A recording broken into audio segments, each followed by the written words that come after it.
As a retired Master Sergeant with the United States Army Special Forces, the Green Berets, I know firsthand the commitment and contribution of Latin American troops that serve in the United States Army, Navy, Air Force, Marine Corps, and Coast Guard, both in the United States and during combat and counterterrorism and counter-drug operations around the world. They have been my brothers and sisters during very challenging times in high-threat and austere conditions when success was the only option.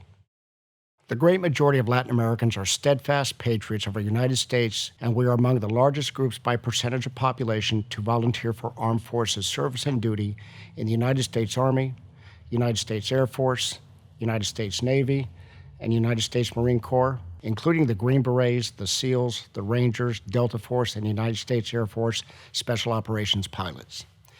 We serve at all ranks in the armed forces, from private airmen and seamen to general and admiral.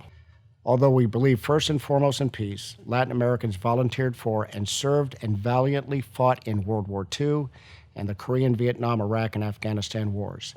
Today, Latin Americans serve in counterterrorism and counter-drug operations throughout Latin America and around the world.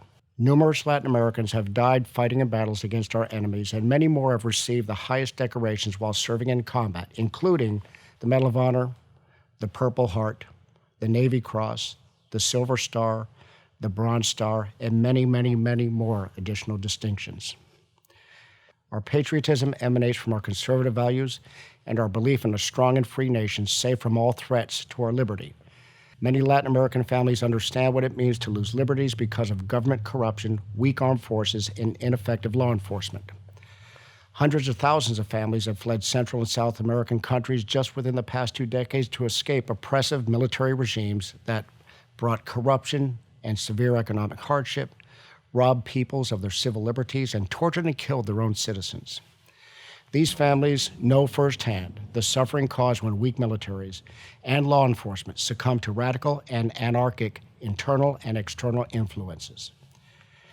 The conservative Republican Party is steadfast in keeping our armed forces prepared for all threats, both domestic and foreign. And the men and women of the Latin American community who serve our nation are crucial to our nation's strength around the world. Please support our troops serving in the United States and those deployed around the world by voting for conservative Republican candidates to make certain our troops know in their hearts that we have their backs.